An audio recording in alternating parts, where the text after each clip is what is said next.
Saudi वली अहद Mohammad bin Salman हर सतह पर पाकिस्तान की मदद के लिए तैयार है। सऊदी अरब सरमायाकारी की सूरत में हमारे हम कदम है। ब्रादर मुल्क 7 दहाइयों से हर मुश्किल वक्त में साथ दे रहा है। सऊदी अरब भी को पैसे वैसे नहीं दे रहा, बल्कि सऊदी अरब अपना हिस्सा मांग रहा है और हिस्सा पहले से ज्यादा मांग रहा है। मैं तो जब से ये तफसील सारी देख रहा हूं, मेरे तो होश ही उड़ गए हैं कि और इस हद तक पाकिस्तान से धोखा हो रहा है।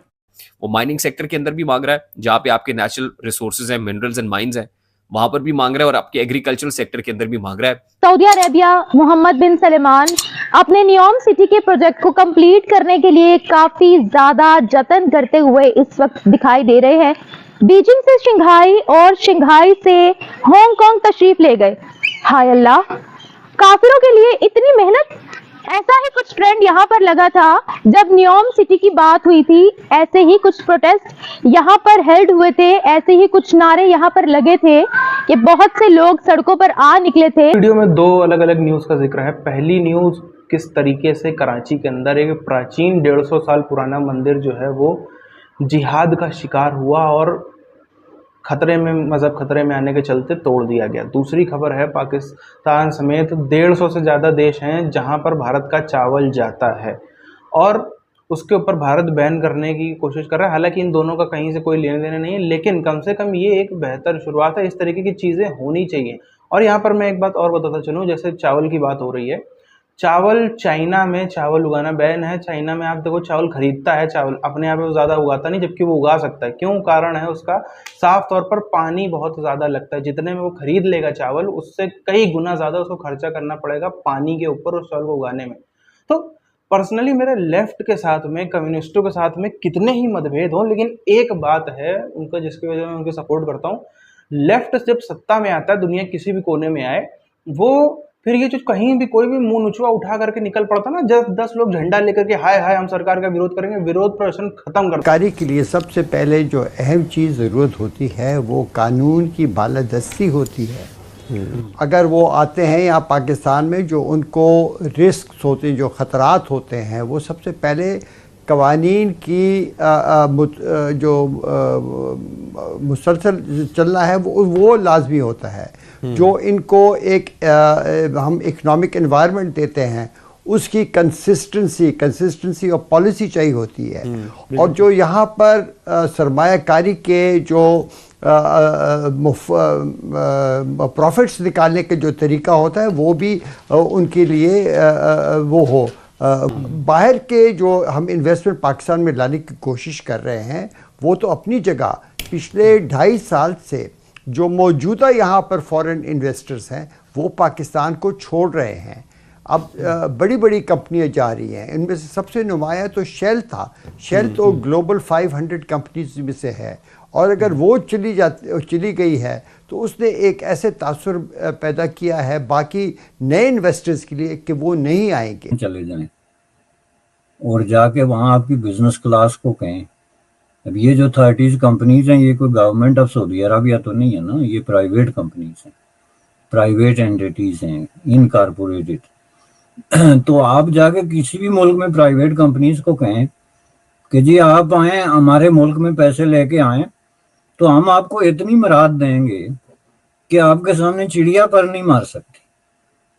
आपको जो है औने पौने दामों हम अपनी ज़मीन जो है वो लीज करेंगे, आप पे टैक्स नहीं लगाए जाएंगे, आपको जो है वो VIP प्रोटोकॉल दिया जाए। अब हो ना कि गवर्नमेंट ऑफ सऊदी अरबिया वो आके इन्वेस्ट करे कि हम सरकारी सतह पे जो है वो इन्वेस्टमेंट कर रहे हैं, और इन्वेस्टमेंट करे बगैर किसी इस तरह की फेवर्स के।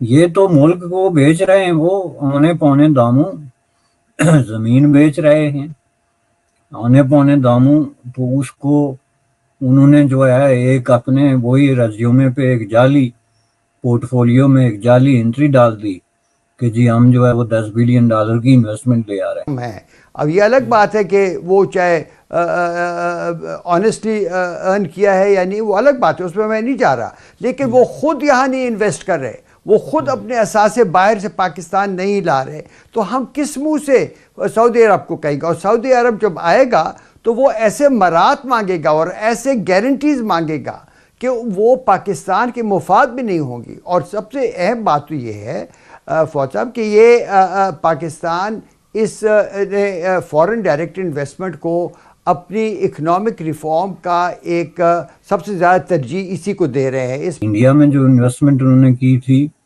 वो पाकिस्तान की सख्त मुखालफत के बावजूद की थी। वो एक कंसिडरेबल बात थी, चूँकि उस वक्त पाकिस्तान ये समझ रहा था कि अरब जो है वो हमारी जेब में है और वो हमारी मर्जी के खिलाफ इंडिया के साथ किसी तरह की कोई इन्वेस्टमेंट या ट्रेड या रिलेशनशिप नहीं बना सकते। तो उन्होंने बना दिया था और जाहिर है ये इंडिया के लिए एक बहुत बड़ी अचीवमेंट थी। अब वही कंपनियां जो है वो वापस आके यहाँ कोई इन्वेस्टमेंट कर रही हैं, तो इसका मतलब है पाकिस्तान ने अपने उस पुराने मौक़िफ़ से रुजू कर लिया। हम सब जानते हैं, और ऑयल बेच कर जो वो रेवेन्यू जनरेट करते हैं उससे आज उन्होंने इतनी तरक्की कर ली है कि तमाम कंट्रीज जो है, बहुत सी जिनकी इकोनॉमी डाउन है, वो उनसे लोन मांगती है। वो अपना वीजा लगवाकर उनकी कंट्री के अंदर जाकर एज आ लेबर काम करती हैं। सऊदीया ने सोचा कि ऑयल पर कब तक हम डिपेंडेंट रहेंगे। Very intelligent, very smart. Mohammed bin Salman में बहुत जबरदस्त दिमाग है कि उनको पता है कि अब जो दौर है वो मॉडर्न टेक्नोलॉजी का दौर है, दुनिया आगे बढ़ रही है। एक साइड पे हम लोग बहुत स्मार्टली प्ले करेंगे और सऊदी अरेबिया को आगे बढ़ाएंगे। इसीलिए 2017 में उन्होंने नियोम सिटी बनाने का सोचा, जिसमें उन्होंने ये कहा कि फ्लोटिंग इंडस्ट्रियल कॉम्प्लेक्स बनाए जाएंगे, यहाँ पर ट्रेड हब बनाया जाएगा, मल्टीनेशनल कंपनीज को यहाँ पर लाया जाएगा। इसके अलावा जब इस चीज की बातचीत हुई तो हमने देखा अगले सालों में ही, यानी कि 2017 में जब इसकी बात हुई तो 2018 में ही हमने देखा कि मिस्र, इजिप्ट जो कि एक मुस्लिम कंट्री है, उसने भी अपना बहुत सा लैंड कंट्रीब्यूट किया। एशियन विंटर गेम्स का भी जो मुआहिदा है वो साइन हो गया सऊदी अरेबिया के साथ, और ये कहा गया कि भाई सऊदी अरेबिया होस्ट करेगा इन गेम्स को। ये एक बहुत बड़ी चीज थी। सऊदी अरेबिया तमाम मुस्लिम कंट्रीज में अपने नंबर लगवा रहा था, जिसके खिलाफ यहाँ प्रोटेस्ट चल रहा था कि भाई सऊदी आगे क्यों बढ़ रहा है, क्यों मॉडर्नाइजेशन ला रहा है। हालांकि वो तो तरक्की में आगे निकल रहे थे और पूरी दुनिया को ये नजर आ रहा था कि सऊदिया जो है वो धीरे धीरे करके आगे बढ़ रहा है। खैर यहाँ पर ये मुद्दा उठाया गया कि सऊदिया हमारी पॉलिसीज पर क्यों नहीं चलता है, सऊदी अरेबिया ने इजराइल को एक्सेप्ट क्यों किया।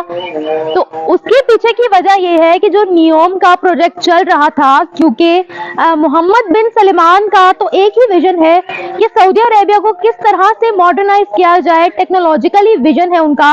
तो इस टेक्नोलॉजिकल विजन को पूरा करने में इजराइल बहुत अहम किरदार अदा कर सकता था। इजराइल की जानिब से सऊदिया के लिए कि नियोम के अंदर इन्वेस्टमेंट होगी और जो टेक्नोलॉजी वो हासिल करना चाहते हैं, जो मॉडर्नाइज अपने आप को करना चाहते हैं, उसमें नियोम को आगे बढ़ाने के लिए, नियोम सिटी की डेवलपमेंट के लिए वो एक चीज जो है वो बड़ा अहम किरदार अदा करेगी। इसके अलावा मुझे मोहम्मद बिन सलमान का पर्सनली अगर मैं बात करूं, बड़े पढ़े लिखे और बहुत एक विजन रखने वाले इंसान है कि जब से वो आए हैं उन्होंने सऊदी अरेबिया की काया पलट के रख दी है। जिस तरह से हम देख रहे हैं पाकिस्तान के अंदर हर 2-3 महीने में कभी ना कभी आप खबर सुनते ही होंगे कि या तो कोई मंदिर तोड़ दिया गया, प्राचीन मंदिर तोड़ दिया गया, या तो किसी जबरन किसी हिंदू बालिका को धर्म परिवर्तन कराया गया, या सीधे सीधे उसको जान से मार दिया गया, या पाकिस्तान के किसी हिस्से में आप देखते होंगे कि हिंदुओं के ऊपर बहुत ही ज़्यादा उत्पीड़न हुआ। अलग अलग मुद्दों पर उत्पीड़न होता रहता है। यहाँ तक कि आपको क्या ये बातें पता हैं, जो वहाँ पर हिंदू, सिख, जैन, बौद्ध अपनी ज़मीनें छोड़ करके आए थे पाकिस्तान में बंटवारे के समय, वो सब तो बांटी गई यहाँ से गए हुए मुसलमानों को, यानी कि इधर के भारत के मुसलमानों को, जो वहाँ के रहने वाले हिंदू थे, जो वहाँ से यहाँ नहीं आए, उनकी ज़मीनें भी छीनी गई। सरकार ने जबरन छीना, और ना ही इतनी ताकत थी, ना ही इतनी क्षमता थी कि कुछ कर पाते। वही सब होकर गया। मतलब आप देखो एक बात को, सिंध के अंदर, सिंध की यदि मैं बात करूं, सिंध के अंदर लगभग 8-9% हिंदू आबादी है ऑन पेपर। 8-9 हिंदू आबादी वाले प्रदेश में ये सब हो रहा है। क्या भारत के अंदर कितने ऐसे, भारत के अंदर मध्य प्रदेश में 8-9% आबादी, मध्य प्रदेश, राजस्थान का एग्जांपल आप देख लो, जहाँ पे 8-9% मुसलमान आबादी है, और बल्कि जितना यहाँ पे 90-91% हिंदू आबादी है, हिंदू सिख जैन बौद्ध को मिला लें तो उतनी आबादी, वहाँ पर क्या होता है, वहाँ पर भी एक व्यक्ति, एक हिंदू व्यक्ति का सर उतार देता है। यहाँ इस राजस्थान में भी हम देखते हैं, और सिर्फ एक राजस्थान की बात नहीं, जितने आप देख लो 10% से कम मुस्लिम आबादी वाले राज्यों में भी हम देखते हैं कहीं राम यात्रा पे कोई यात्रा निकल रही है, उसके ऊपर पत्थरबाजी चल रही, कुछ हो रहा है, कहीं कुछ हो रहा है, अलग अलग तरीके के धर्मांतरण के मुद्दे सामने आते रहते हैं। और वही पाकिस्तान है जहाँ पर जस्ट उल्टा हो गया है, जहाँ पर हिंदू 8% 9% है, बाकी 91% है वहाँ पर, यानी कि दोनों जगह पर ऑप्रेस होने वाली कौम एक ही है, दोनों जगह पर दबी कुचले जाने वाली कौम एक ही है। और इसके कारण है ये आपसी फूट, और ये होना भी चाहिए कहीं ना कहीं। जिस तरह की अभी आप देखो, इतना सब करने के बाद भी लोगों में जितनी एक दूसरे के प्रति भाषा, जाति, रंग, अन्य कारणों को लेकर, ऊंच नीच, अमीरी गरीबी को लेकर के जितना बिखराव हिंदू समाज में है, सनातनियों में है, उतना शायद उनको दूसरों के लिए नहीं लगता होगा। इसीलिए कारण है कि कोई अपनी बुलाता है अपनी चीज़ों को। आप देखिए आज भी कहाँ स्वीडन के अंदर में एक कुरान जलाने का मामला सामने आया तो पूरे इस्लामिक वर्ल्ड में उसका रिएक्शन आया। आज क्या भारत से कितने रिएक्शन आ रहे हैं? भारत में कितने सो कॉल्ड हिंदूवादी, हिंदुत्व के नाम पे जीते हुए कितने विधायक, सांसद, मंत्री आज कितने विरोध प्रदर्शन कर रहे हैं? अरे वहां पाकिस्तान में छोड़ दो, भारत में कुछ हो तो कितने करते हैं? शून्य बटे सन्नाटा, नील बटे सन्नाटा ही हमको हर तरफ नजर आता है। तो कुछ चीजें वाकई में विचार करने की हैं कि सिर्फ सत्ता सरकार पे सब कुछ छोड़ना नहीं चाहिए, कुछ लोगों को स्वयं में भी चेतना जगाने की बहुत ही भारी आवश्यकता है। वरना इस तरीके के जो मामले हम देखते हैं, इस तरीके की चीजें बिगड़ रही हैं, ये हालत सुधरना तो बहुत दूर की बात है, और ज्यादा बिगड़ते चले जाएं तो किसी को भी आश्चर्य नहीं करना चाहिए।